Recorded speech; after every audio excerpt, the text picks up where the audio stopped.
Okay, there.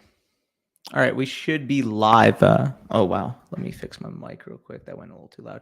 Yeah, we should be live. I just wanted to get a quick mock draft in for the stream prior to the Real Madrid Manchester City second leg game. Obviously, the winner of that going to the final. So, wanted to get a quick draft in with you guys. Wanted to get a quick live and answer some questions for you guys while we roll this. But yeah, you guys should be seeing my screen right now, but we'll be sharing. Typical Dynasty superflex startup mock draft. You guys can see the rules at the top here. Leo, what's up, Leo? Not much, just chilling. What's up with you, brother? I'm going to quickly randomize the draft order and get this thing rolling. Hopefully, everybody can start tuning into the stream and we'll roll. Let's go, City. I'm actually cheering from Madrid. I do have a bet on them winning the Champions League, so I kind of want them to win, brother. Yo, what's up, Spicy Hot? We got the classic blue rent rate in the chat. Tight end premium, no tight end premium. It does say it in the title here. There is no tight end premium in this draft. Going to sorry, how get out? Here, click out of your spot if you want out. All right, so it looks like Max doesn't want to join. We'll see what he does here, and if he doesn't answer within a couple minutes, we'll put the link in here. What's up, Danny? Where would you take Walker in a one quarterback league? He's pretty similar for me personally. He's still in that 102 to 105 range. Obviously, with the circumstance that this class is not good for the quarterback position, yeah, I would take him over Pickett. So he'd be the same in a one quarterback as he would in a super flex. Sorry, I'm trying to figure out what max means here. Is he leaving the draft, or if so? One sec. I start, or are you not available at max?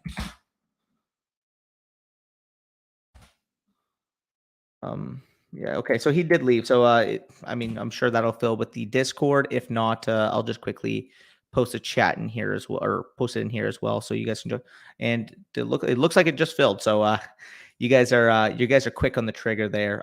We will initialize this draft, and I'll get through some comments. 24 of you in here. So Wide is first on the clock here. I'm assuming you're going to go with one of the quarterbacks. LMAO, my bad. Yeah, no, you're good there, Aldies. Holy, I'm early. Noti Gang stand up. Yes, sir. Oh, and I'm sure most people were confused on my comments. Nah, brother, you're all good. Appreciate you logging up those comments. There's actually going to be another video coming out today, our official top 10 wide receivers post draft, that I'm sure you can get some more comments in on that video as well. What should I ask for in trade for Dotson and Bell, or just keep them? If you can parlay them into 2023 draft capital, I'd be looking to do that if you can. If not, I'm more than fine with keeping them. But to talk about this draft, we do see Allen, Herbert, Mahomes, and Murray go off the board. Typical start there. You do see those elite appreciating asset quarterbacks fly off the board in these super flex drafts like nobody's business. Flat user Josh Jacobs with the 105. I will take the 105 there, Josh. It is I. Yes, sir. We got the boy Fletsky, a tone setter in the chat. You gotta love that. Cousins and Rondale Moore or Bateman in 2023 second. Pretty close deal. I'd want to know what your quarterback situation is like. Like if you can afford losing that quarterback, like say, he's your quarterback 3 or quarterback 4, and you have an easy replacement. I don't mind going for the Bateman in the second there. I view Rondale as a third value, so and Bateman and Cousins are relatively similar. So if you have the quarterback depth to be able to deal with the loss of Cousins, I'm fine with it. But if you don't, if he's your quarterback 2, I would probably just hold Cousins because of the position that he plays. Quarterbacks are very scarce. Quarterbacks are very hard to attain. It all depends where he stands on your roster. But either way, I am on the clock here. 8th overall pick. We do see the quarterbacks, Jonathan Taylor, Jamar Chase, go off the board. This is a weird spot. I know a lot of... Oh, no, I do see Deshaun Watson. I'm going to take Deshaun Watson here at the 108. Might be early for some people, but I mean, this is an elite Konami code type of quarterback. You're talking about 600 rushing yards, 7 plus rushing touchdowns in his range of outcomes. And as we know, from a longevity standpoint, we got a 26-year-old value insulated quarterback for long term. I think he's a locked and loaded top 10 quarterback asset. The 2 other players I would consider in that spot would be Justin Jefferson and would be Kyle Pitts, as well as Joe Burrow for me. So I prefer Watson over Burrow personally. Got an offer of Fant in the 109 for Gibson in a one quarterback league. traded away CMC and Zeke. So you could say I'm a retooling. Could help my 23 first go earlier. Yeah, I don't mind taking that value for Gibson personally, if you want to take that. Dobbins and Dylan are my other running backs, drafting with Noob, so maybe Olave. Yeah, I would take that deal if you can get Olave or Jameson Williams to fall for you. That'd be fantastic. Patrick Sertan says we won't like this pick. I mean, a little bit early on both those guys, but if that's your cup of tea, especially in a mock draft where you can't trade down, whatever, do what you like. I was thinking, since it's so hard to sell these picks, using my using my twos as dart throws on quarterbacks. Thoughts? I have the 202, 204, 210, assuming I don't mind doing it at the 210, but I still think there's plenty of wide receiver talent that I would prefer at that 202 or 204, especially if like a David Bell's on the board. Not trolling, I have insider knowledge. Trey Lance is the guy in Superflex or in San Francisco. Yeah, no, I would agree with that too. I'm very much all in on Trey Lance there. And you got him in the top 15. That's where I have him as well. So, yeah, I love the Trey Lance spot there. I actually am in the clock here. Sorry, I just noticed this right now. We do see a little run the quarterbacks after Trey Lance. I don't really feel comfortable taking one here. The running backs, you could look at a DeAndre Swift. Let's just check wide receiver. It looks like my best available player would be DeAndre Swift. I have him slightly above Breece Hall. So I'll get DeAndre Swift. I never go with DeAndre Swift in startup mocks. So yeah, I will take DeAndre Swift. Missed the mock rip. I'll still shoot the. Yeah, appreciate that. Yeah, I can't stream for too long because I told my no I would watch the soccer game with him. But I thought, you know what, I have a little bit of time. We just recorded a video. May as well get some extra content out for you guys, especially in preparation for that video that should be dropping today. So stay tuned for that because we got, as I mentioned, those top 10 wide receivers. We go fully in depth on breaking them down, especially when you're considering those guys in your rookie drafts. I'm just going to quickly see if I can. Okay, my name's not showing up because the column. Okay, that makes sense. But either way, we do see after I go DeAndre Swift, Mark Andrews does go off the board there. Pretty typical start, maybe a little bit early on Andrews in a non-premium, but I mean, he's locked and loaded a top 2 tight end in Dynasty, in my opinion. So if that's your cup of tea, I don't mind that. He's more of like an early to mid 3 for me, but that's solely because, I mean, the running backs and receivers and that are available in that situation, I would slightly prefer, but I get it. Justin Jefferson, Kyle Pitts start is a dream. Yeah, I mean, Fletsky is absolutely stocking up on the cornerstone assets there. If you can't get a quarterback at your spots, I mean, Pitts and Jefferson is a very, very good spot to be in. Top 10 wide receivers out. Yeah. I don't even think we might have mentioned him in the honorable mentions just because of the draft capital, but yeah. Damn, off work today and still missed the mock. Jared, you got to have those notifications on, brother. You got to keep those toes, keep on your toes there, brother. You got to get in these mocks. Should be set up for about 12 rounds, typical few bench spots, get you guys rolling. But yeah, we do see after I picked DeAndre Swift, Mark Andrews, Christian McCaffrey, CeeDee Lamb, AJ Brown, and Matthew Stafford all go off the board. We are seeing, I mean, this is a super flex draft. These quarterbacks will fly off the board. And in general, I mean, similar to your startups, like if you don't have a good quarterback in Superflex, it's tough, man. It is tough sledding. They are very, very hard to attain post startup. The cheapest spots you will get really solid quarterback play, solid quarterback value from is when you're either in your startup or you're in your rookie draft. It is almost impossible to trade for one of these locked and load sides. Trying to trade for a Deshaun Watson, trying to trade for a Joe Burrow, trying to trade for these guys in the first 2 rounds is very, very hard to do. But either way, after Stafford, we do see Waddle, Hurts, Kupp, and Breece Hall all go off the board. That's really good value on Breece Hall. I personally view him as like a mid to late 2. He's currently my RB4 in Dynasty. So getting him there at the early portion of the 3rd round, I think is very good value. I'm very curious where AJ Brown goes now. Yeah, I mean, I think he's still locked and loaded in that 2-3 turn area, but I can definitely see a case where people will overreact to the landing spot. But as you'll see on today's video, man, like if you are an elite receiver and you can command targets an elite rate, do not worry about the landing spot. The targets, the volume will come. So I'm not too worried there. where are you taking Pickett in a 16-team superflex rookie draft?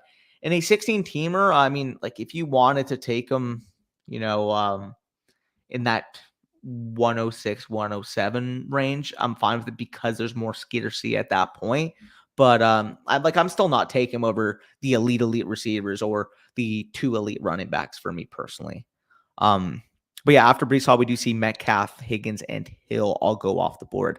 Again, pretty standard start that we are seeing here. LMAO, I'm drafting at work right now, Jared. Yeah, I mean, a shout out for you tuning into the stream while at work. So I'm looking at the board here. We are seeing the top players kind of go right now. Going to see what Lower Dog does here and kind of pull up my rankings on the side. A little shout out there if you want that plugged in. Just going to get the banner rolling at the bottom of the screen. If you want all access to our Dynasty rankings and more, patreon.com/fantasy stock exchange if you want to access those. A ton of interesting nuggets getting added there on a day-to-day basis. But either way, we do see Deebo Samuel go off the board. I am picking here at the 3rd round, and Bush is actually joining the stream right now. How you doing, brother? Doing good. Yeah, I just needed to eat some food real quick. The video is processing into our editing software anyway, so I can't edit it quite yet. So I figured I'd hop in here for a bit. For sure. Looking at the board here. I mean, I got to go quarterback. I'm going to go with Justin Fields. I think we were talking about this yesterday. Yeah. Late 3rd, I think is fine for him. No, we specifically were talking about Deebo versus Justin Fields, and they went back to back here. Yeah, no, literally though. Brown went from one run heavy offense to another. Exactly. I mean, people are very, very overstating that quote unquote volume discrepancy. Like this is still a 25 plus target share type of receiver. So like, yeah, cool. He's, change the scenery. People want to pull up the stats. Oh, receivers fall off when they change teams. Like, yeah, shut up. Like AJ. Well, we also have if they're going to say that, we also have the evidence that typically when a team trades for a big time wide receiver, their passing volume usually goes up too. Exactly. Yeah, looking at this, the board does get pretty ugly pretty fast nowadays in these drafts. So I think Fletsky he collected the last of the buy-ins, right, for the Tone Setters League. I think he got the last one. I believe so. Not in the Tone Setters one, the best ball. Oh right, yeah. Sorry, too lazy to set lineups. Yes, sir. Any thoughts on Cam Akers? I think he's like a fine back end RB1 type in Dynasty, but there is a lot of volatility. Again, if he comes out next year and he performs, like rank him in your top 5, I genuinely wouldn't bat an eye at. But the problem there is because of the volatility, because of the way he looked, because of the fact that he did not look the same player coming off that Achilles, like there's a lot of risk in that profile, man. If I'm rostering a guy like Cam Akers right now, I'm more so looking to transition him maybe into ETN plus or maybe into a J.K. Dobbins because of that risk factor of his profile. I will say, I mean, he was like on half the timeline he was supposed to be on, coming off the Achilles injury. 100%. So I'm a little bit probably more bullish on Cam Akers. I'd probably I think right now I would definitely pick him like at this point in the draft. Like he's once Dobbins is off the board, he'd be my next rated running back. That's definitely fair. But either way, after I take Justin Fields, we do see Trevor Lawrence, Austin Eckler, Deontay Johnson, Stephon Diggs, Drake London, and J.K. Dobbins all go off the board in that order. Drake London going at the 401. That's I see it. Interesting spot. I think right now in my rankings, I have Drake London probably a little bit after this point. Wide receivers. I would still take DJ Moore over Drake London. I would still take if you want to scroll up a bit. I just want to see who else is on the board at wide receiver. Actually, probably after DJ Moore, you could make the argument for Drake London. I was scared you're going to Chris Godwin, Devontae Smith, Elijah Moore, those type of wide receivers along with Drake London all be kind of interchangeable for me. Yeah, I was scared that you were going to get me sniped there. I wanted DJ Moore. Yeah, DJ Moore, I think he should have been off the board around the pick that Deontay Johnson. Anytime Deebo and Deontay Johnson go off the board, I'm pretty much looking where is DJ Moore in relation to those guys because I think they're all kind of similar. I agree, and I really like my start here. I went against the grain. I did take a running back in the 2nd round. I don't typically do that, but you guys are getting sharp and are taking all the quarterbacks that I got to adjust. I gotta be water. I gotta be fluid here. So, this is just a sharp room that we got going on here. Plus, I think that Eagles offense can be sneaky good. I agree. I mean, people are underestimating that this was a good offense last year. Yeah, they were run heavy, but outside of Devontae Smith and Dallas Goddard, they had nothing at receiver. Now that you're boasting a trio of Dallas Goddard, Devontae Smith, and AJ Brown, that passing volume is going to naturally increase. Second year as a starter as well. It's the exact same situation that we were talking about with Lamar Jackson. Again, Jalen Hurts is not Lamar Jackson. I am not saying that. But from a projectable passing volume standpoint, adding an elite receiver like that to an offense is going to inherently increase their passing volume. We have seen it many times in the past, and we will see it again this year with the Eagles. Yeah, and I don't think it's outlandish to say that if Hurts takes a step forward as a passer, that he's not on par with Lamar as a passer also. Yeah, I could see that. I mean, for example, here, at one point, I was very skeptical taking Jalen Hurts in Dynasty. But, I mean, at this point, given the investment they've sold, he's either going to get another opportunity after Philly. He's going to sink or swim. He's going to sink or swim this year. Yeah. And if he sinks, then, I mean, he lose probably a good amount of value, but he should still get another opportunity, I would imagine, at least to be a starter. Carson Wentz got another fucking opportunity. Carson Wentz got 2 more opportunities. If Jalen next opportunity. If Jalen Hurts does not get another opportunity after showing more this past year than Carson Wentz has done in his last 2 years, I wouldn't understand the NFL. I mean, I already don't understand the NFL at all, but I would be baffled. So, I mean, realistically here, like, who's saying, he's not the starter for, I don't know. I mean, I would say Washington because that'd be easy, but I mean, like, he's not going to get traded within the division. The Lions, the Texans, the Falcons, somebody like that. Texans make a lot of sense. Yeah. Yeah, for sure.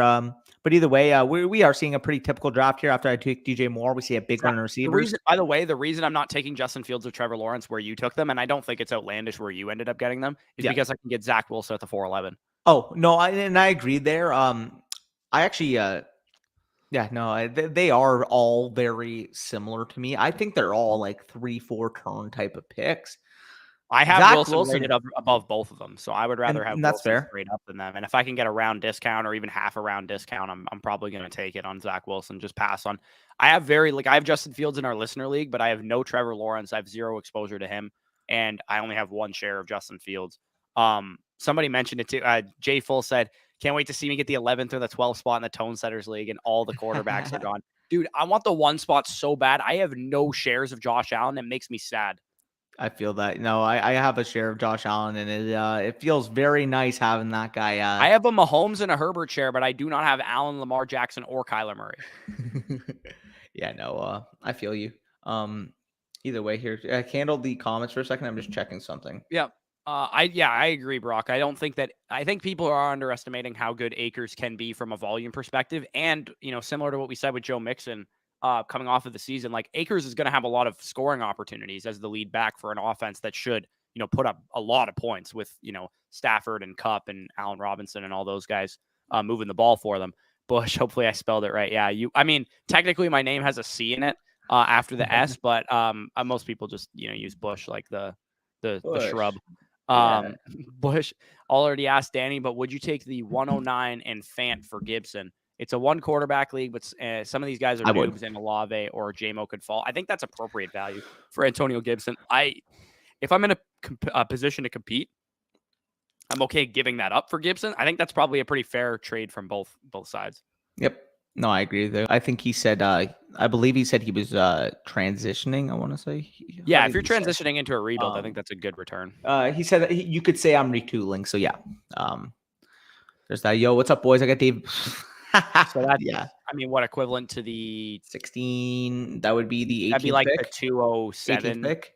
Yeah, something like 208 or 206, maybe in a regular league, a 12-team league. That's still a great value, I think, there, Marty.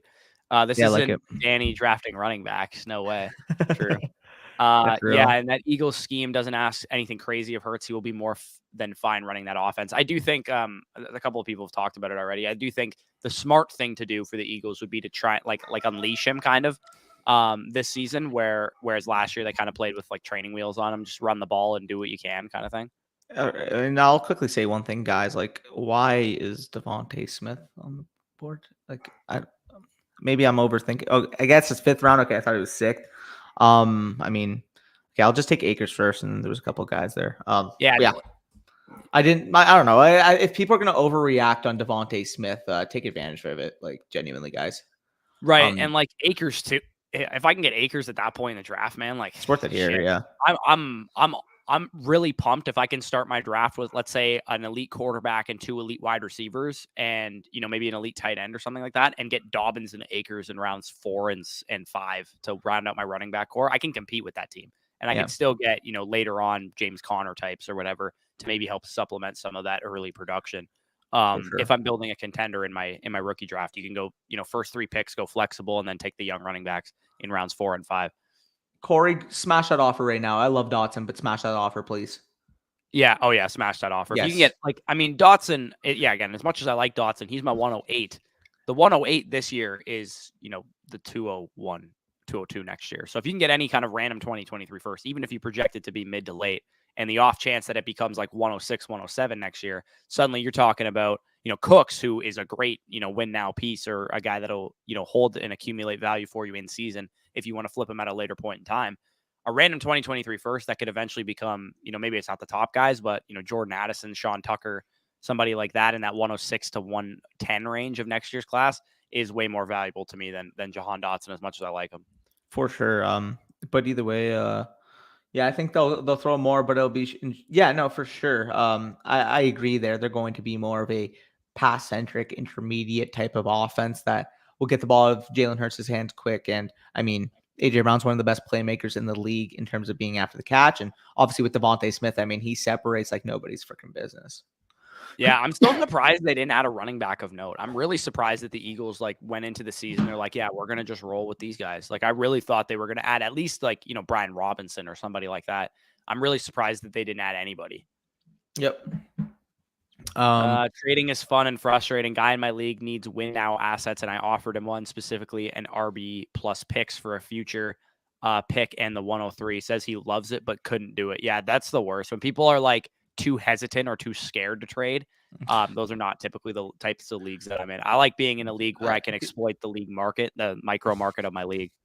And I'm glad you mentioned that. I mean, I kind of talked about it with you about my one home league, but I purposely, again, I wouldn't advocate doing this for you guys. I kind of just did this as a test.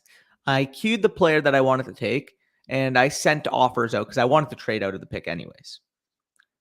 I purposely left those picks for the 4-hour timer just to see if I would even get a response on my trades. Neither of those picks did I get a response. Both of them timed out. I still got the guy that I wanted, but both of them timed out on me. That is the most frustrating thing to deal with in Dynasty. When you want to trade and genuinely speaking, only half of the league is actually active.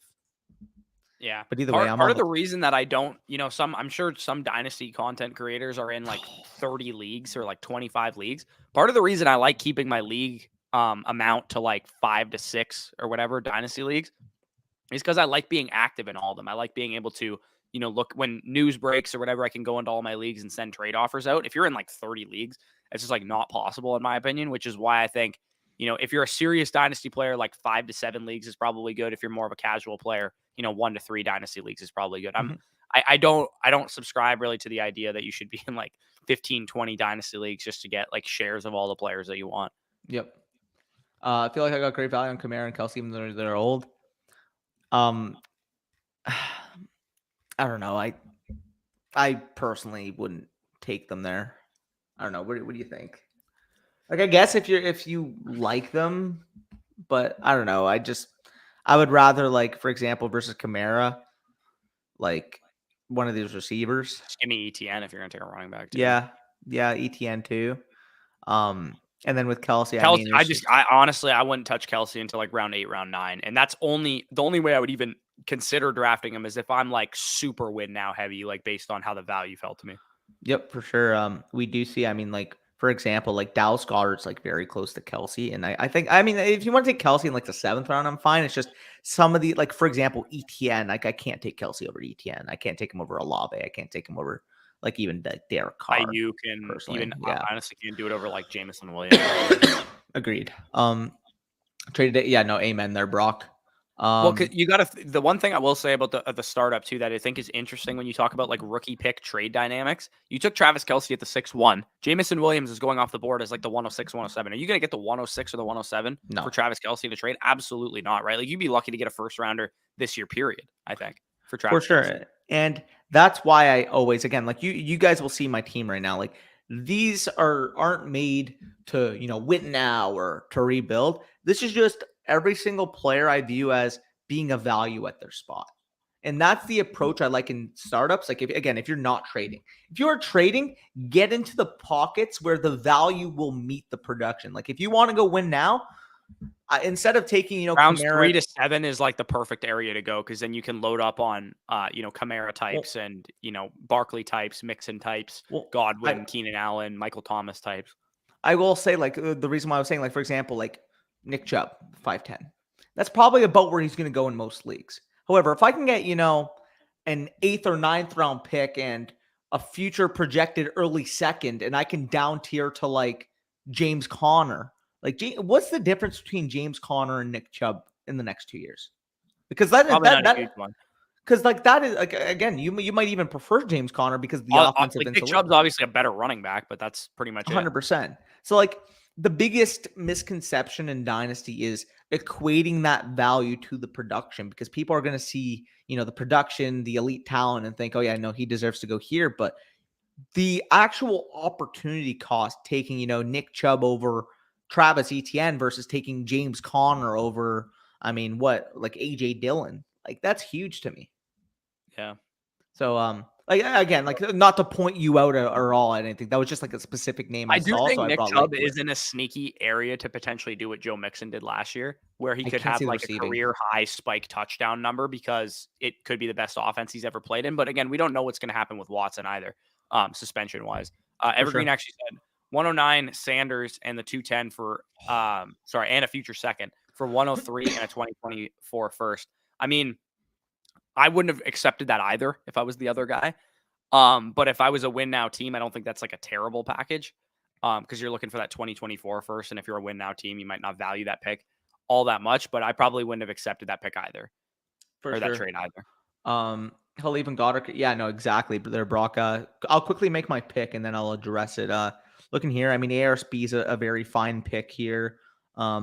That would, him or Dotson would probably be my next receiver. Probably ARSB because he's got that year under his belt that he's proven it. Nothing here at running back. I'm not taking anybody here, period. Dallas Goddard is kind of a tier break at tight end. I think 708 is appropriate value for him, so I will take Dallas Goddard. One thing I will say about Jalen Hurts is in the hypothetical scenario that the Philadelphia Eagles extended Jalen Hurts. They extended him to like not a Mahomes contract or whatever, but like a Ryan Tannehill contract that he signed a couple of years ago, money wise, like 30, 32 or something like that per year. How high does Jalen Hurts go in dynasty value if that were to happen? If he signed that type of deal, he's immediately threatening top 15. Genuinely. Yeah, I think I would take him ahead of Trey Lance comfortably. I would take him ahead of Dak Prescott comfortably if that happened. I would take him. He'd probably be like right behind Joe Burrow. I don't think I would go that far because of the insulation on a real life level. But if he has a contract, that's insulation. I guess. He's proven the elite rushing ability. He's basically discount Lamar Jackson if that happens. I'll say floor level, he's a top 15 pick. Floor. If you want to argue him up there, I'm not going to argue against that because I do see the bull case, the ceiling case there. So I'm not going to argue it. But and obviously they can't actually negotiate a new contract like physically yet until after this season. But it would be interesting to see how much, because like that's really the only thing keeping his value down a little bit right now is, are they going to replace him? Yep. Here I own picks 109, 111, 112. I could use a running back, but would only consider Cook at 112. Should I just go Sky, Dotson, and Pickens, or go Sky, Pickens, and Cook? So if you don't, I guess you love George Pickens. So if you love George Pickens, I don't think it's outrageous to take him 111 or 112. Again, I could use a running back. We don't want to say things like that because it is May. We don't actually need anything on our rosters right now. I'm not taking Cook over Dotson. I'm not taking Cook over Dotson. No, I definitely am not either. That's what I was about to say. If you love Pickens, I would go with the 3 receivers. Yes. The only one I would consider taking Cook over would be Pickens in that scenario. But again, if that's your guy and you love Pickens, don't take Cook over Dotson. Right, because you can always, train if you don't like, Dotson or Sky or something like that. There's going to be selling windows for those guys, right? Like you're going to be able to, if Dotson, let's say Terry McLaurin holds out this year and he's not going to play Dotson, that's a selling window, right? If Dotson is going to be the wide receiver 1 there, you might be able to get, a 2023 first and move off of Dotson, or you can go and trade him for, Antonio Gibson, his teammate, or something like that, and get a running back out of it. Yep, for sure. Just looking at the board here. Okay, agreed. I went from 6 teams to 12 to yeah, I agree. I've never been in 12 or like as many leagues as that. I think the sweet spot for me is like 4 to 6 leagues that I'm in. I'm currently in 5 right now, and then we're going to open another one up for our patrons in a few weeks as well. Those picks are fine. It's just I don't like the value taking them in a startup. I would rather try to like trade for them if I'm trying to right, because if you tried to trade Kelsey, or if you tried to acquire Kelsey, I bet you could get him for pretty much anybody that went after him for like the next 15 picks. Yeah, no, I agree there. If you tried to trade, if you wanted Rashad Bateman, you offered Travis Kelsey for Rashad Bateman. You think the Rashad Bateman manager is going to give you Rashad Bateman for Travis Kelsey? I don't think so. Not even close.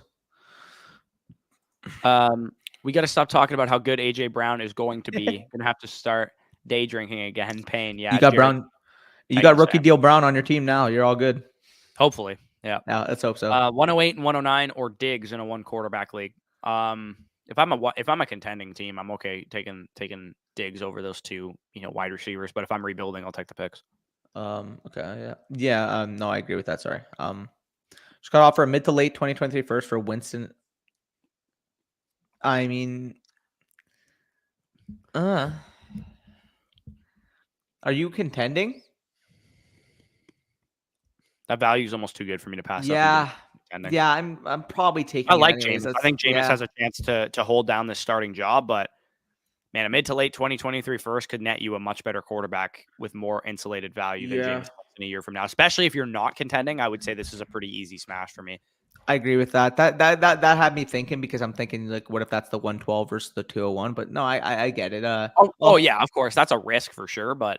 I think even a couple spots incrementally in next year's class could be a big difference. Like if you get, the one, like you say mid to late, if you get 108 versus 202, that could be a pretty large tier break in next year's class.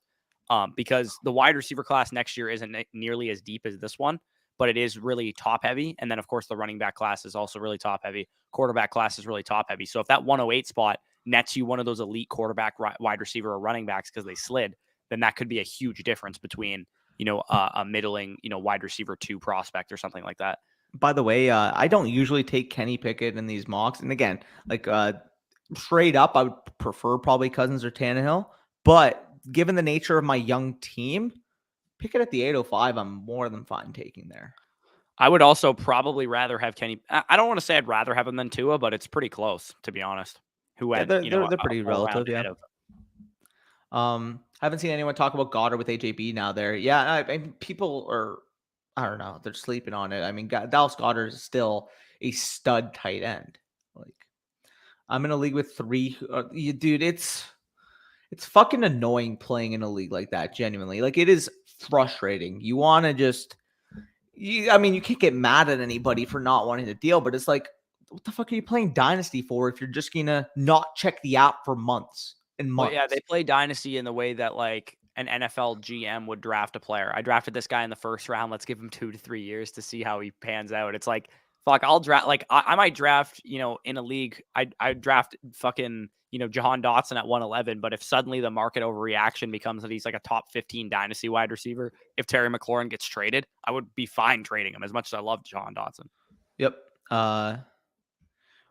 Give me first. Yep, I agree with you there. Wandale, Rashad White, or Shakir. I would actually prefer Wandale out of those groups. I think Wandale versus Rashad White's a fair discussion, though. Like if you want to, if that second round is really interesting to me, because there is a number of, like, I would say questionable wide receiver prospects like Wandale, John Mechie, Alec Pierce, Jalen Tolbert types, and there is some solid running back guys there with Rashad White, Isaiah Spiller, Tyler Algier, Damian Pierce, etc. And if you want to go with the running back over the wide receiver, I'm not going to completely argue with you, but I do think kind of what I said similarly. I think the reason I took Wan'Dale Robinson in our draft the other day is because I think there's a couple selling windows for him. I don't necessarily intend on keeping Wan'Dale Robinson, But if Kadarius Toney gets traded, I have a selling window that I might be able to get an early second next year.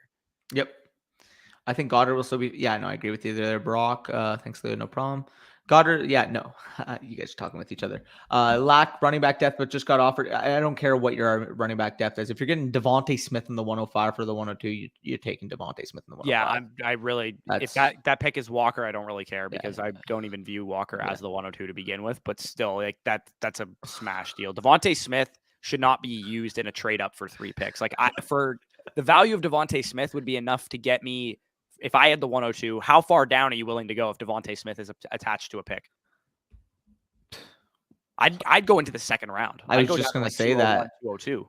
Like that's what I was about to say. Maybe if you're like the lowest on Devontae Smith, the 112, but like I would rather have Drake London straight up than Devontae Smith as it currently stands. But Devontae Smith versus Garrett Wilson and Treylon Burks is a legitimate discussion. So yeah, I agree. Yeah, I would say that like the 202 and Devontae Smith would be enough for me to go down from 102. Agree with you there. Like if it was like, Devontae Smith and David Bell versus, Treylon Burks. Okay, yeah, no, give me the 2 there. Yeah. I mean, I would take that trade. Yeah. Did y'all see the video of yeah, no, he was just like, I don't even know how to describe that lean. Was he like this? Yeah. Like he's just like leaning. It's kind of weird, man. I don't know. What a weirdo. Pickens says the AFC. Yeah, no, fucking guy. Now okay, so what's the trade there, Corey? Let me scroll back up here. I'll see if I can find it. Yes. I'm contending is it the 2023 first and Cooks for Dotson trade? Is that what you're talking about? So if he's adding David Bell to that trade instead of Cooks or also on top of Cooks, like again, either way, it was a smash before. It's definitely a smash now. Yeah, explain it though. Remember, guy. Yeah, no, exactly.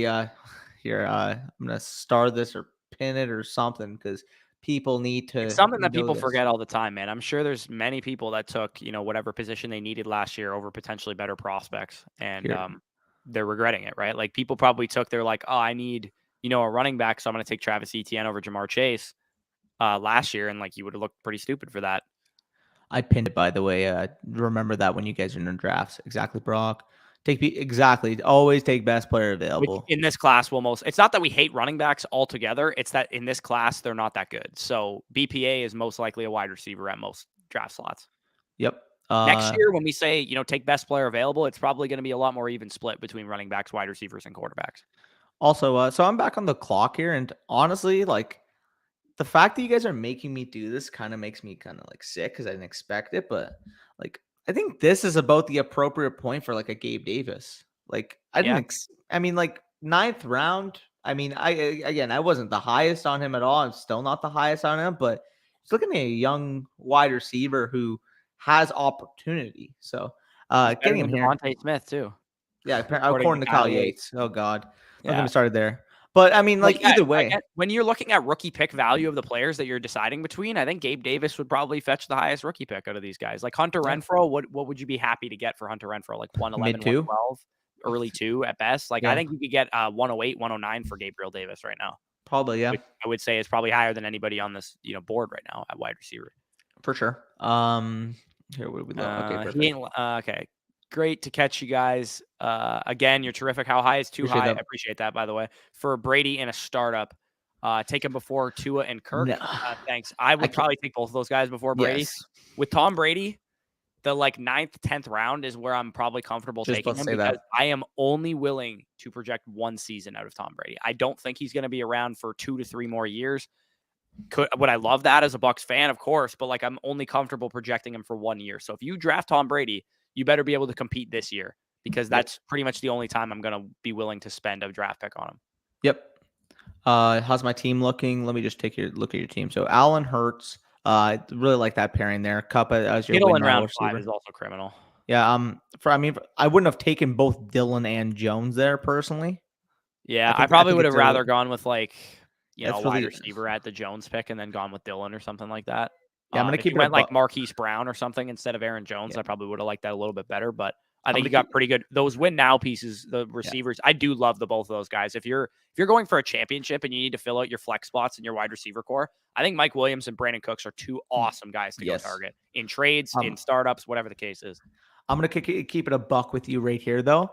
I would have loved your team even more if instead of Dillon and Jones here, you went with like Fournette and Thomas. If you had gone Fournette and Thomas here and you rolled out a 4-stack at wide receiver of Kupp, Thomas, Williams, and Cooks while still having Gibson and Fournette to anchor your running backs, I would have liked it more. Also, in your spot when you took Gibson, if you knew you're a win now, I would have gone Mixon or Barkley. Yeah, exactly. Yeah. Or yeah, sorry, I didn't even see that Saquon was on the board there. I probably would have gone him. Barkley's, man, he's so hard for win now teams because yes, he's a win now asset because he's a 25-year-old running back or 24-year-old running back, but at the same time, Saquon Barkley might not help you win if he's like not the same player anymore after all these injuries. So he's really tough to evaluate. Yeah, my friend took Vaughn over CD in 2020 because he needed a running back and still regrets it. Yeah, man, people are going to do it all the time. People are going to take positions of need, and I'm willing to bet a couple of years from now we're going to be like, how were people drafting James Cook over Jameson Williams? Like, because there's people going to do it, right? People are going to take James Cook over, Chris Olave and Jameson Williams and Sky Moore and some of these dudes. And we're going to be like, how the hell did we do this? Like, we have to admit when a class is strong and weak at positions. It doesn't serve us to pretend every position group is equal and just say, hey, if it's a tier 3 running back versus a tier 3 wide receiver, it's okay. It's, on face value at the surface level, is a tier 3 running back in this class as good as a tier 3 running back in other draft classes? And is the tier 3 wide receivers in this class as good as tier 3 wide receivers in other classes? And that can kind of give you a good idea of which wide receivers and what cutoffs are when it's okay to start taking the position of need. For this, I mean, this is probably as zoomed in as I can probably get it. Because if I go like this, it's like nearly impossible to see. Yeah, true. Like, can you see the difference here? Yeah, I can. That looks fine to me. I think that is, again, like the best you can do because you're going to be cutting off some of the teams at the end. Yeah. Yeah. So like, way too early, but Stroud QB1. Click Ladster setup there. One sec. I just clicked off the draft by accident because I like a dummy. I clicked X. Just give me a second. So way too early, but Stroud QB1, Bijan RB1, I agree with that. JSN wide receiver 1, and Mayer tight end 1. I don't disagree with any of those. I think they're probably the consensus right now at those positions. I think Stroud's most likely going to be the QB1 because Young's going to get overanalyzed from a size perspective, most likely. And then JSN versus Addison for me is probably going to be a conversation, and then Boutte if he gets back to his old self. I don't think Mayer tight end 1's just like you can lock it in right now. I don't think it's going to change. Like, no, I agree with you. I mean, like, obviously Gilbert was expected to be there, but that guy's kind of just went way downhill since he came to college. Yeah. I prefer Lamb. AJB now in Dynasty. Yeah, I also prefer Lamb slightly, but they're all, again, that tier 2 wide receiver is all in the same interchangeable range for me. Contending teams that can get later around Fournette and Brady could really be damn good. Yeah, I agree with that for sure. Trying a win now approach, I got stuck and didn't know who to go. Yeah, it's the one thing I will say is that if you're going win now, you always have to keep it in the back of your mind that you're going to get pretty good wide receiver and running back value round 7 to 11, I would say. So if you do want to go with a win now approach, keep that in mind. Like, I wouldn't, necessarily reach on 4th and 5th round and 6th round guys that are more win now type of pieces, knowing that, like, what is the huge difference to me between Nick Chubb and, James Conner or Leonard Fournette, like we kind of already talked about. I would rather you could still, and even in a win now situation, if you get to the 4-12 and there's no like win now pieces that you feel comfortable taking, just, take Michael Pittman Jr. or Drake London or, whatever. That's still going to help you win, but also is still young to help, increase your longevity also. And let me talk about it right now. I mean, look at some of these receivers. Like, if you're a win now and you can get Tyler Lockett round 11, Michael Gallup round 11, Adam Thielen late. Like, these are guys, right? Even Robert Woods, you could probably get a little cheaper, but these are still guys that can be plug and play flex appeal type of players to you. And so, I mean, realistically, invest in the positions that are going to run early, especially if you're win now. Like, if you, for example, start your draft, like, let's just say Aldi's, for example, Dak and Lance. Like, that is an ideal type of start. And then you could just build out those flexible pieces to help you win. So the running backs and the wide receivers. Yeah. Yeah, I agree. And I do think that I can't actually read that guy's name. Fucking all these nuts, LOL. All these nuts. I think he has a good setup there. I like, again, a little early on all these running backs, though. Yeah, a little early on those win now running backs, but like, it does fit the bill of your team at least. At least you're consistent. At least you didn't go, Dalvin Cook and then pick a bunch of young pieces outside of Brandon Ayuk. I probably would have went with, Marquise Brown or Mike Evans or something there. I was just about to say, I mean, like if you had gone, especially like Dalton Schultz here too, if you had gone, Keenan Allen, Marquise Brown or Mike Evans here, Keenan Allen here, obviously Michael Thomas would have gotten sniped for you. I mean, Keenan Allen or Michael Thomas here. Well. Yeah. Keenan Allen or Michael Thomas here. Take the other one here, and then boom, you're fine. Actually, I also don't mind Mooney. I mean, he's got a realistic 25+% target share expectancy this year. I mean, outside of him, I mean, he already commanded targets last year, and now you're looking at a core of him, a 25-year-old rookie, Cole Kmet, Byron Pringle, who I'm not sure if you read Hayden's write-up on it, but he's like, this guy got suspended for he was driving donuts with a kid in a car while he had a suspended license or something like that. That seems like a genius thing to build your cool around your young quarterback. Yeah, get a guy who's just ripping donuts, Yeah, that's also don't ever do that, Wyatt. That's the double condom play. That's why he took Aaron Jones and AJ Dillon. If you're better off. It's like a plus EV move to just take AJ Dillon and hope that Aaron Jones gets hurt rather than to double condom it like that. Yeah, especially when both guys are that expensive too. Because like I don't mind handcuffing your own running back when one guy is like in the 15th round and it's your 3rd round running back. But when they're like back to back for the most part in dynasty rankings, consensus wise, I'm probably not going to take both. I'm glad you mentioned the double condom play. Like, yeah, it's sex and you're not going to get her pregnant, but is it really enjoyable sex? Yeah, exactly. No. I've been waiting on my running backs in dynasty and startup mocks, and I usually end up with guys like James Cook, Pierce, and Algier as my main running backs, but receivers are loaded. Thoughts on the strat? I would say if you're going to go with a strat like that, you're basically punting year 1, hoping to get your running backs next year, which in the draft is a valid strat. Really good strat. In that type of build, I would be trying to accumulate 2023 picks. Yes, and I was just about to say that. And also just keep that in mind that you're going to be looking next year because the running back class is going to be a lot better. Filling out your RB1 and RB2 slot in next year's class. And then some of those guys maybe work into depth pieces for you going forward. And again, that's the productive struggle, if you will. You load up on the projectable long-term positions, and maybe, somebody's interested in your 3rd round startup or your 4th round startup or your 5th round startup, and you can accumulate, 2023 assets onto that, build out your RB core in 2023, and boom, you're ready to contend.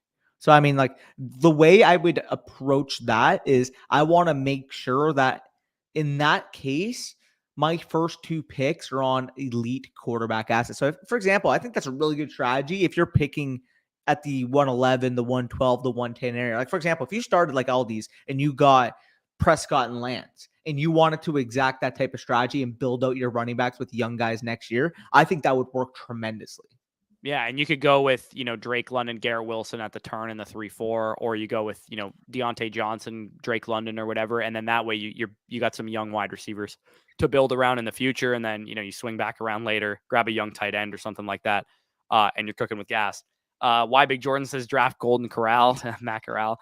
Yeah, I think, is he off the board yet? No, he hasn't been picked yet. I do think this is the type of range that I would consider probably a guy like Matt Corral, because again, the easiest way for me to evaluate players in the same tiers and the same like area of a draft is to think, what kind of rookie pick could I get for these guys if I were to trade them? And, Daniel Jones, Rashad Penny, Will Fuller, Ramondre Stevenson, you're probably going to get mid-second round type of value for those guys at best in a trade. So, we're going to pick Matt Corral most likely in the mid to late 2nd round, early 3rd round area of our rookie draft. I think then it's probably appropriate to maybe spend a pick on him around here. For sure. I think Christian Kirk's probably my best available receiver, so I'm going to go with him. Not bad. What's up, Bryson? Been doing some redraft mocks right now, and I still say I love James Cook as my RB2 in Hero RB builds. Yeah. So solid. The one thing about Hero RB is that rounds like 7 to like 11 range is when you want to pound out different archetypes of running backs. So you want to get a James Cook type who's a pass catching running back in a good offense. You also probably want to grab a Tony Pollard or an AJ Dillon in that range, or maybe he's not going that low, but like a handcuff mainly. And then also maybe a 1 and 2 down grinder for like a Met offense. Like if you can get Tyler Algier in that range or something like that, then you build out a running back 2 spot in your Hero RB of different archetypes and different ways that people can get on the field. And get worst case scenario, you just start that pass catching running back every week. But in the ideal scenario, a guy like Algier maybe becomes a feature back RB2 type that you can use, or somebody gets hurt and one of your 2 handcuffs that you drafted become RB1s. Yep. And I'll quickly say one thing too. In general, I think I hype this guy up every year, but I mean, there's a lot more risk now because he is coming off a hip injury. He is Are you coming talking off about a James season White? end. Of Yeah. course I am. If you are doing a hero RB build, and this guy's going, He'll be your 18th round pick on he's Underdog, probably going to or be your like a 20th round 17th. pick. Exactly. He's probably going to be like a 17th, 18th round pick. This guy was commanding targets before he got hurt. And I get it. There's downside risk there. He's older. He's coming off a hip injury, but he has shown that he has shown that when he is healthy, he can contribute in the passing game. And the opportunity cost of taking that type of asset versus, investing in a similar type of, like, for example, I mean, looking at the board, I mean, what's a similar type of asset? Like, we'll say redraft. I mean, Dynasty, that's different, but what's the big difference between him and like Michael Carter? Not a huge difference. Yeah. Right. Or like a questionable wider. Like the goal of those like hero RB strategies is to load up on like 3 or 4 studs so that you don't have to take your shots on like DJ Chark later on. Because like it's kind of been proven the reason that hero RB and zero RB are so effective is because typically the late rounds, the biggest hits that you see, 10, 11, 12, 13, 14th round, the RBs are running backs, not wide receivers, because most of the wide receivers go appropriately valued. The breakout candidates are between 6 and 10, round 6 and 10. And the known commodities go in the first 5 rounds. The basis of the zero RB strategy or the hero RB strategy, or basically fragile RB strategy, is minimizing your opportunity cost in the early rounds. Because we'll use Nick Chubb because he's like the prime, like, ew, we don't want him zero RB type of player. Because I mean, we know he's going to finish, as a high end RB2, low end RB1 for the most part on a points per game basis. However, the opportunity cost of taking that archetype, a lower value archetype, versus an elite wide receiver is tremendous.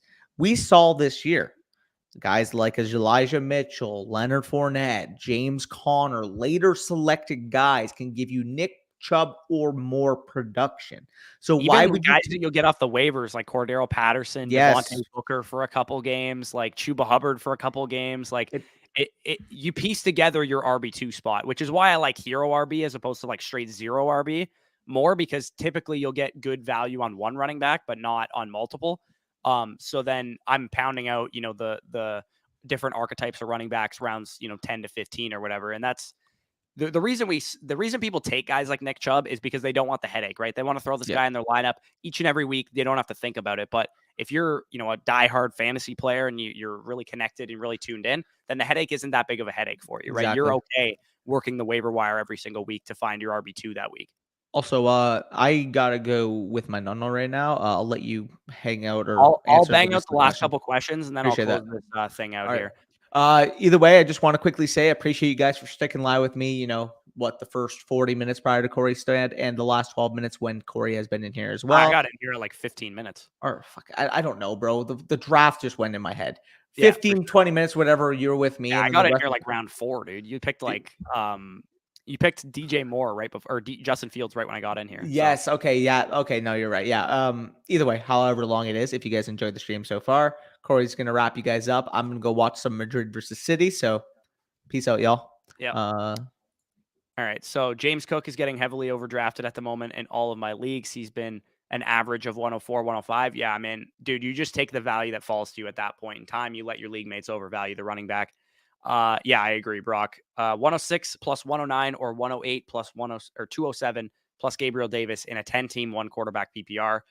I value Gabe Davis about the 109, 110, 111 range, so that kind of cancels out for me. Then it's more so, do you want the 108 and the 207 or the 106? I would say that's probably a pretty fair deal, but I might actually lean with the Gabriel Davis side of that. And I never thought I'd say that. I didn't think I'd be high on Gabriel Davis, but I can't deny the fact that they didn't draft really a wide receiver of consequence outside of Khalil Shakir in round 5. Good news for me, I'm in a deep rebuild, and I have 2 picks in the first next year that have a great chance of being 101 and 102. Yeah, I also am in a deep rebuild as well, and it looks like I'm going to have 3 of the top 4 or 5 picks as well. I need to get my Texas Longhorn, Bijan Robinson, hook him. What's up, guys? Do you have a specific strategy? Does it change based on draft spot? Thanks, guys. Be blessed. So if you're talking specifically in Dynasty, the general strategy, regardless of draft spot, that we're always going to take is to maintain flexibility as long as you can. And what that basically means is that you want to take young, but also productive players early on. So the second you take Dalvin Cook or Nick Chubb or even like like Matthew Stafford or like an older quarterback, that kind of pigeonholes you into needing to compete right away. And the longer you can put off that process from a value falling to you standpoint, the better off you're going to be. So if you start your draft off and you take, let's say, a young quarterback like Kyler Murray in the first round, and then in the second round, you're already taking Christian McCaffrey, then you're kind of already pigeonholed into taking competing assets. But if you wait until round 6 or 7, and let's say Keenan Allen falls to you in round 7, then you can switch to a contending standpoint at that point in time. And you already have 6 rounds worth of young assets that'll help you, maintain flexibility long-term as well. So that's basically my general dynasty philosophy, as is Danny's. If you're talking specifically redraft, we kind of just went over hero RB and, modified zero RB and all that kind of stuff. The Texans have given Davis Mills a better situation than the Bears have given Justin Fields. That's just sad. I agree. I think they have as well. They re-signed Brandon Cooks. They bring in John Mechie. They also have Nico Collins, who they drafted last year in the draft. And then they added to the offensive line, I believe, at some point in the draft. I can't even remember. But either way, I agree with you. Do you honestly think Algier, Pierce, and Cook are going to be the big dogs in those backfields? No, I would say one of those guys, maybe this year, or maybe 2 of those guys this year are usable for fantasy. But long-term, I doubt all 3 of those guys would be like, long-term starters for their backfields. They'd have to really kind of perform in their rookie seasons, which is why we talked about in the running back video that if Tyler Algier goes out and has like an Elijah Mitchell like year this year, we're probably going to be selling him after the season because he was a 5th round pick. I did the reverse and drafted running backs, Javonte, Najee, and Henry. Now plan to draft my wide receivers to help my core of Deontay and Waddle. Yeah, I don't think that's a terrible strategy. Derrick Henry, again, he's one of those guys that immediately turns you from a team that has flexibility to a team that needs to compete right away. So I'm just going to speed through these last couple because I got to head out of here and edit the rookie wide receiver rankings video. So if you guys are wondering when our rookie wide receiver rankings are going to drop, that'll be around 5-6 o'clock tonight. So stay tuned for that. Make sure you have the noties on. My last hero RB mock was Najee, James Cook, Melvin Gordon, and James White. Yeah, that's a good combination of guys. I probably would have added another running back into that mix. Maybe you take, Alexander Madison or something like that. And then you got a good mix of modified, hero RB type of guys. Smash this. Yeah. I hate zero RB, but I love hero RB because RB2 is so replaceable and RB2 is available on waivers pretty much every week. I agree. You guys remember, like if you go back and look at waiver wire articles from your favorite fantasy creator and just look at what kind of RB production was available on the waiver wire each week, it's true. Like you can get 10 to 12 fantasy points out of a random running back for a couple weeks at a time when an injury happens. You could have went from, let's say at the beginning of the season, you had Devontae Booker when Saquon Barkley was going down. Then you picked up Khalil Herbert, then you picked up Chuba Hubbard, and then you picked up Darrell Williams. And suddenly you had an RB2 for the entire season without having to spend anything on them. And you probably had an elite wide receiver core, great tight end, great quarterback, and a great RB1 to boot. So that's why I really like the hero RB strategy personally. And then you fill out your flex spots. If you play in a league with like 4 or 5 flexes, fill out your flex spots with a lot more boom or bust wide receivers as opposed to questionable running back production. Traded 102 for a mid-first Calvin Ridley and Cooks. I think that's a pretty solid value to get in return. If you're rebuilding, I don't necessarily love acquiring guys like Calvin Ridley and Cooks, but they should, theoretically appreciate in value pretty soon. James Cook is a threat to Davis, in my opinion. Oh, Gabriel Davis? I don't know. Even if he is, Gabriel Davis's value is probably going to come from big plays anyway, rather than like overall target volume, because we haven't seen him command a high amount of targets. I think what you're going to see out of Gabriel Davis, if he hits, is a guy like Mike Williams this year, where he has a number of blow-up games and maybe isn't the most consistent week over week. Trying to work on sending a trade for Lance. What more do you think needs to be added to the 101 in terms of future picks to make it an equal trade? If I had Trey Lance, excuse me, I'd probably want, a late 2023 first, and then maybe a small piece on top of the 101 to move off of Trey Lance is probably most likely what I'd be looking for if you were trying to acquire him. I'm contending. Yeah, then I like that trade a little bit more for you than Wyatt for the next 2 to 3 years. Okay, so I'm going to head out of here, guys. Thanks for tuning in for Danny, for, me for half of this. Stay tuned for, 5-6 o'clock. Rookie wide receiver rankings, our top 12 or top 10 in depth, and probably our top, 14 to 15 overall. Bit of a longer video, but we went really in depth in this wide receiver class. So peace out, guys. We'll talk to you soon.